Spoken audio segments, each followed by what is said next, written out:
প্রিয় নবম দশম শ্রেণীর শিক্ষার্থী, আজকের আয়োজনে তোমাদের সাথে থাকছে হচ্ছে এনভায়রনমেন্ট পলিউশন। যে সিম প্যাসেজটা আমরা পড়ছিলাম, যেখানে হচ্ছে এয়ার পলিউশন, ওয়াটার পলিউশন এবং সয়েল পলিউশন ছিল। ইতিমধ্যে আমরা এয়ার পলিউশন কমপ্লিট করেছি। তো আজকের আয়োজনে থাকছে হচ্ছে ওয়াটার পলিউশন। তো আমরা হচ্ছে তোমাদের বইয়ে যে টপিক্সটা আছে এটাকে সুন্দর করে বুঝিয়ে দেওয়ার চেষ্টা করব। তোমরা এখান থেকে কোকুইট করার চেষ্টা করবে। তো ফার্স্ট হচ্ছে water pollution. Water pollution can occur in ocean, rivers, lakes, ponds and underground reservoirs. তো আমরা এখানে কি শিখলাম যে ওয়াটার পলিউশন সাধারণত কোথায় কোথায় হয়।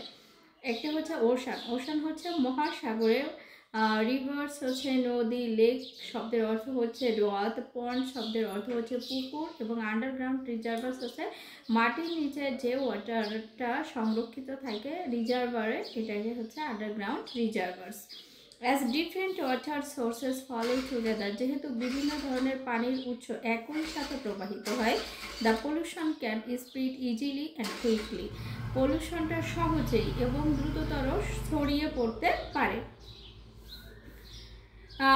ওয়াটার পলিউশন ইনক্লুড, এবার হচ্ছে ওয়াটার পলিউশনের মধ্যে অন্তর্ভুক্ত কি থাকে। অন্তর্ভুক্ত হচ্ছে increase sediment from soil erosion.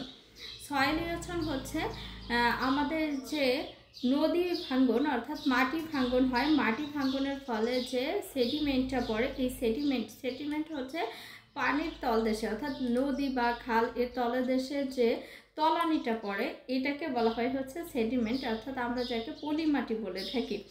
Improper waste disposal, littering অর্থাৎ হচ্ছে ব্যবস্থাহীনভাবে যে বজ্রগুলো আছে এটাকে ছুঁড়ে ফেলা বা ফেলা হয় কোথায়, পানিতে। এই কারণে হচ্ছে ওয়াটার পলিউশন হয়।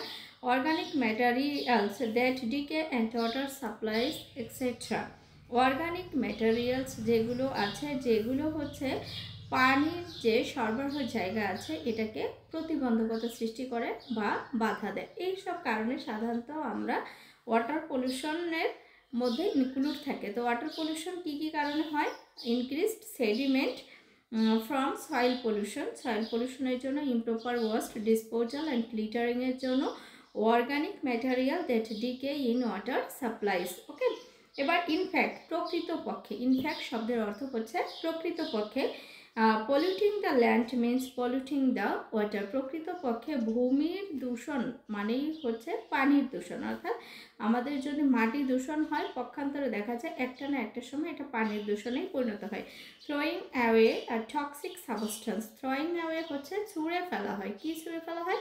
টক্সিক সাবস্টেন্স হচ্ছে বিষাক্ত বজ্র পদার্থ on the ground near water space, অর্থাৎ পানির যে উৎসগুলো আছে এর মাটিতে যে সাবস্টেন্সগুলো ছুঁড়ে ফেলা হয়, it eventually reaches the body of water, এটা অবশেষে দেখা যায় যে পানির গর্ভেই চলে যায়।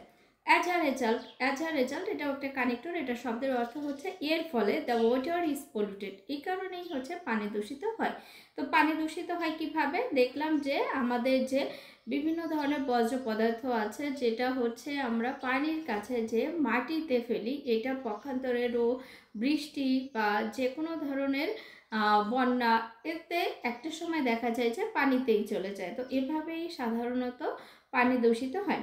Industrial waste must be disposed, industrial যে বর্জ্যগুলো আছে এটাকে অবশ্যই ডিসপোজড হচ্ছে ছুঁড়ে ফেলতে হবে বা ধ্বংস করতে হবে। মাস্ট নট বি ডিসপোজড, অবশ্যই ছুঁড়ে ফেলা যাবে না। রিভার্স অর লেকস, কোনো নদীর পাড়ে অথবা লেকে, নদীতেও অথবা লেকে। We need to be more careful, আমাদেরকে আরও বেশি সতর্ক হতে হবে। About disposing household waste too, আমাদের যে সাংসারিক ময়লা আবর্জনা থাকে, অর্থাৎ আমরা সারাদিনে যে সংসারের যেমন হচ্ছে বিভিন্ন ধরনের ময়লা তরকারির খোসা থেকে শুরু করে যেগুলো আছে এটা যেখানে সেখানে ছুঁড়ে ফেলা যাবে না।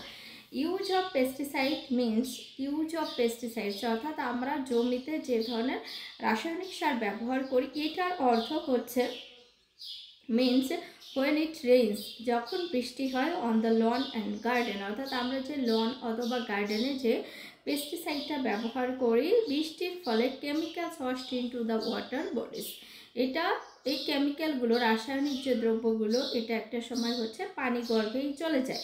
দেয়ারফর এটাও হচ্ছে একটা কানেক্টর। সুতরাং we must be aware of the dangers of using pesticides. আমাদেরকে অবশ্যই বিষাক্ত কীটনাশক ওষুধ ব্যবহারের ব্যাপারে সচেতন হতে হবে। As they may pollute rivers, canals and lakes. As শব্দের অর্থ হচ্ছে যেহেতু, এখানে অ্যাজ শব্দের অর্থটা যেহেতু হিসেবে ব্যবহৃত হয়েছে। যেহেতু এটা দূষিত করতে পারে হচ্ছে নদী, ক্যানাল হচ্ছে খাল অথবা নদীকে, আচ্ছা, অথবা লেককে। তাহলে আমরা এখানে বুঝলাম হচ্ছে ওয়াটার পলিউশন মিনস হচ্ছে কি ওয়াটারকে দূষিত করা, যে উপায়ে ওয়াটার দূষিত হয় এবং কীভাবে আমরা ওয়াটার পলিউশনটাকে অবরোধ করতে পারি এই প্রসঙ্গে আলোচনা করা হয়েছে। তো প্রিয় শিক্ষার্থীরা ভালো থাকবে, পরবর্তী ভিডিও দেখতে থাকবে এবং আশা করি এখান থেকে তোমরা হচ্ছে এনভায়রনমেন্ট পলিউশনের যে কোনো টপিক সম্পর্কে লিখতে সক্ষম হবে।